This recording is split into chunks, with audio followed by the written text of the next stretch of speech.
सर्वप्रथम आपणा सर्वांचं तुमच्या फलटण तालुक्याच्या जनतेचं आणि सगळे पत्रकार बंधूंचं मनापासून आभार व्यक्त करतो। कारण आत्ता आपल्याला अजून 5 महिने पूर्ण व्हायचे आमदारकीला, आणि 5 महिने पूर्ण व्हायच्या अगोदर आपण एक तालुक्याला चांगली बातमी देणार आहे, आनंदाची बातमी देणार आहे, शेतकऱ्याच्या हिताची बातमी देणार आहे। या तालुक्यामध्ये नीरा देवधरचं काम मंजूर झालेलं आहे। पूर्वी चालूच होतं काम, खासदार साहेबांच्या माध्यमातून, रणजितांच्या माध्यमातून ते काम काळापर्यंत आपण कंप्लीट करत आणलं होतं। त्याच्यानंतर त्याला 964 कोटी रुपये आता आपण मंजूर करून घेतले, त्याचं टेंडर झालं। म्हणजे एवढं मोठं काम तालुक्यातला राहिलेला दुष्काळी भाग आपला त्याच्यामध्ये कव्हर होणार आहे। आंधरोडपर्यंत पाणी आपलं जाणार आहे आणि आपला तालुका सुजलाम सुफलाम होणार आहे। हे फार मोठं काम आहे, तालुक्याच्या दृष्टीनं फार मोठी आनंदाची गोष्ट आहे। कारण एवढं मोठं मंजूर करणं आणि तालुक्याचं ह्या शेतकऱ्यांचा सोन्याचे दिवस आता शेतकऱ्याला येणार आहेत, शेतीमध्ये सोनं पिकणार आहे। त्याचबरोबर रेल्वेचा बारामती फलटण रेल्वेचं काम प्रगतीपथावर आहे, अत्यंत जोरात काम चालू आहे। आता बारामती फलटण लोणंद रेल्वे चालू आहे, पंढरपूर फलटण रेल्वेचं काम पण आता सुरू होतं। फलटण तालुक्यामध्ये रस्त्याची कामं मोठ्या प्रमाणात चालू आहेत, 285 कोटी रुपयाचं काम आपण आता बघता आहात सगळे। आसूपासून गिरवीपर्यंत रस्त्याचं काम आपलं चालू आहे, अत्यंत चांगलं काम चालू आहे। त्याचबरोबर असे अनेक रस्ते, नायकोमवाडीचा रस्ता आहे, नायकोमवाडीची MIDC आपण थोड्या दिवसात मंजूर करून आणतोय। म्हणजे बऱ्यापैकी सगळ्या त्याच्या शासकीय ज्या मान्यता होत्या त्या बऱ्यापैकी कंप्लीट होत आलेल्या आहेत। म्हणजे असा विकासाचा धडाका आपण लावलेला आहे। शहरामध्ये शासकीय इमारतीसाठी आपण 18 कोटी रुपये आणले, रेव्हेन्यू क्लबसाठी आपण 5 कोटी रुपये आणले, आपण उपळव्याला क्रीडा संकुलनासाठी 10 कोटी रुपये आपण मंजूर केलेले आहेत। नगरपालिकेसाठी आता परवा 6 कोटी रुपयाचा निधी आपण मंजूर करून घेतोय। त्याच्या अगोदर आपले 70 कोटी रुपयाची कामं, पालखी रोडचं काम चालू आहे।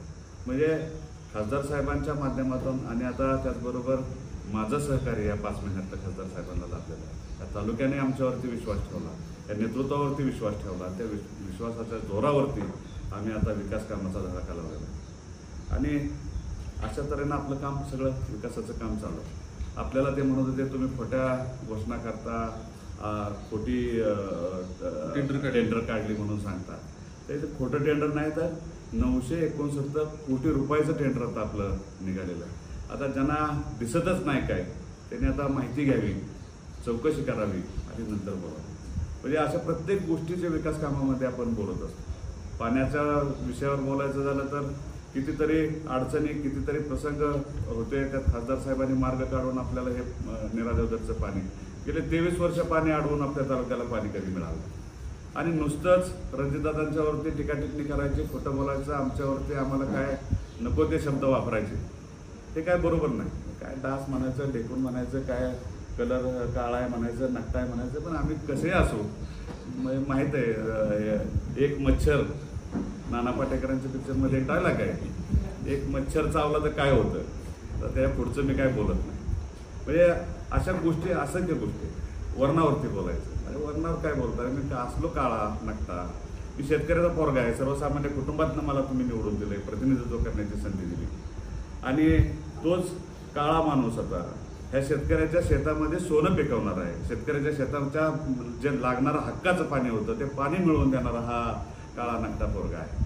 म्हणजे तुम्ही कायमच व्यक्तिदोष करत आलात, आमच्या नेत्यांवरती बोलत राहिलात, आमच्यावरती आता बोलायला सुरुवात केली, पण आम्ही तुमच्यावरती टीका टिप्पणी करणार नाही, कारण तुम्ही मोठी माणसं आहात। कारण या तालुक्यामध्ये बरेच म्हणजे पूर्वी नेते होऊन गेले, कैलासवासी चिमणराव कदम साहेब होऊन गेले, हिंदूरावजी नाईक निंबाळकर होऊन गेले, कृष्णचंद्र भोटे होऊन गेले, असे बऱ्याच जणांनी विकासाची कामं केली, पण असा कधी घडलं नव्हतं। आता ते ज्येष्ठ मंडळी होती, आता तुम्ही तालुक्यातले ज्येष्ठ आहात, तुम्ही आता सगळ्यात ज्येष्ठ तुम्हीच आहात आता तालुक्यामध्ये, आणि आमचं काही चुकलं तर तुम्हाला अधिकार आहे तो कान पकडण्याचा। आम्ही असं म्हणत नाही, आम्ही जर चुकत असलं तर तुम्ही सर्वात आता ज्येष्ठ तुम्हीच राहिला आहात, आणि तुम्हाला तो अधिकार आहे आमचे कान पकडण्याचा, आमचं चुकलं तर आम्हाला समजून घेण्याचं किंवा चुकलं तर सांगण्याचा, ते सुद्धा आम्ही तुमचं मान्य करू।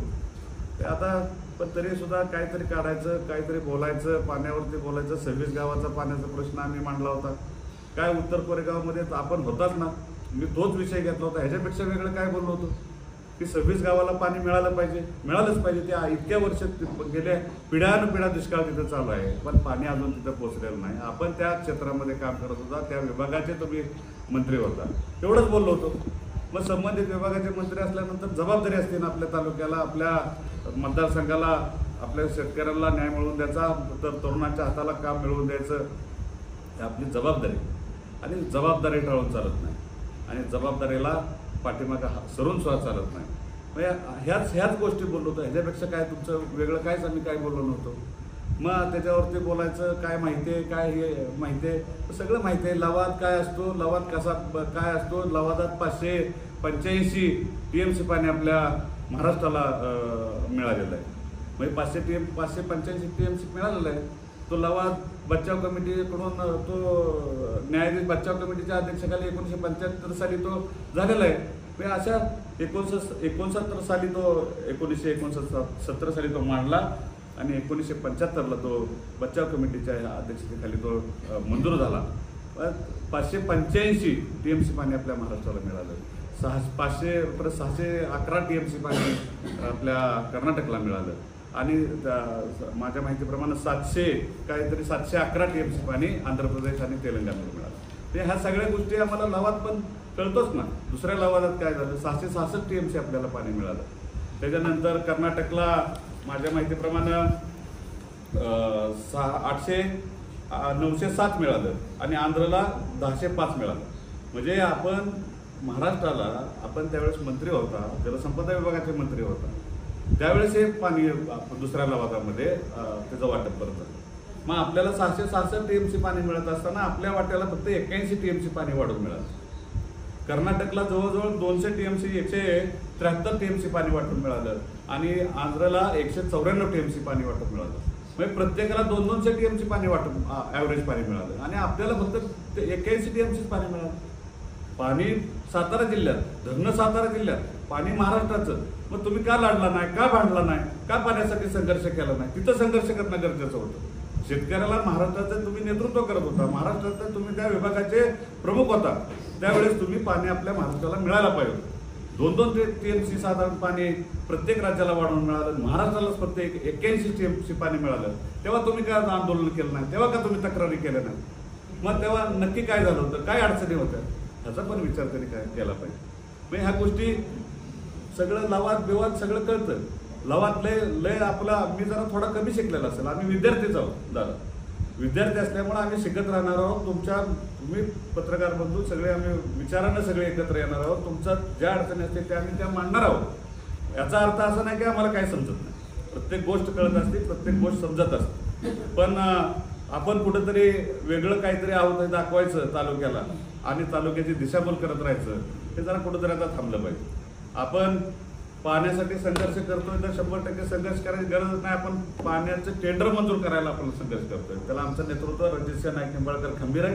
त्यांच्याबरोबर माझ्यासारखा सर्वसामान्य शेतकऱ्याच्या कुटुंबात जन्मलेला पोरगा, शेतकऱ्याची अडचण असणारा पोरगा, शेतकऱ्यांची तळमळ असणारा पोरगा.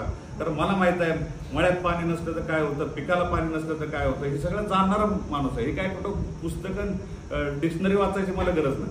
मी ते भोगलेलं आहे, मला माहीत आहे. त्यामुळे मी आज आपल्यासमोर व्यक्त होतो. विकासाची कामं तर आपण कुठं कमी, म्हणजे हे लवाद विवाद हे शेतकऱ्याच्या डोळ्यात बघायचं असतं. लवाद काय पुस्तकात वाचतात, शेतकऱ्यांच्या डोळ्यात लवाद दिसतो. त्याला पाणी नसतं, त्या शेतीला पाणी नसतं. 26 गावात पाणी नाही. आमच्या राहिलेली गावं 23 वर्षापासून पाणी अडवून 23 वर्ष झाली, आणि शेतकऱ्याला पाणी आतापर्यंत कधी मिळालं नव्हतं. ते पाणी खासदार रणजित नाईक निंबाळकर यांच्या प्रयत्नातून, माझं थोडंफार छोटंफार प्रयत्न त्याच्या पाठीशी आम्ही वरावून हेलपाटे मारून ते आता टेंडर मंजूर करून घेतलं. आणि आता ही सगळ्यात मोठी आनंदाची गोष्ट आहे की आपल्या तालुक्यातलं पाणी आता 1 वर्षाच्या आत प्रत्येकाच्या बांधावर पोचल्याशिवाय, 1-1.5 वर्षाच्या आत बांधावर पोचल्याशिवाय पाणी असणार. आम्ही विकास करायला निघालोय, आम्ही टीका टिप्पणी कुणावर करायला निघालेलं नाही. आम्हाला कोणाचा व्यक्तिदोष नाही, पण आमच्या तालुक्याबद्दल, तालुक्यातल्या तरुणांबद्दल तळमळ आहे. प्रत्येक गोष्ट आम्ही ताणून वळून काम करणार आहे. ते 5 वर्षाची संधी आम्हाला तुम्ही दिलेली आहे. तालुक्यानं आमच्यावर विश्वास ठेवला आहे, आमच्या नेतृत्वावर विश्वास ठेवला आहे. ॲडव्होकेट जिजामाला नाईक निंबाळकर यांच्या नेतृत्वावर विश्वास ठेवला आहे. आम्ही सगळे मिळून एकत्र, आमचं एक कुटुंब आहे, आणि कुटुंबाचं प्रेम आमची ताकद आहे. सर्व तालुक्यातले आमचे प्रमुख कार्यकर्ते असतील, आमचे ज्येष्ठ मंडळी असतील, ह्यांच्या ताकदीवरती आम्ही काम करतोय. आम्ही दोघंच फक्त करत नाही तर आमचा अख्खा तालुका आमच्या पाठोबरोबर आहे. 3.5 लाख लोकांचा आम्ही आता प्रतिनिधित्व करतोय. 3.5 लाख लोकांनी आमच्यावर विश्वास ठेवलेला आहे आणि विश्वासाला आम्ही तडा कुठं जाऊ देणार नाही, एवढंच या निमित्तानं तुम्हाला सांगतो. आणि माझं आता जास्त बोलणं थांबवतो.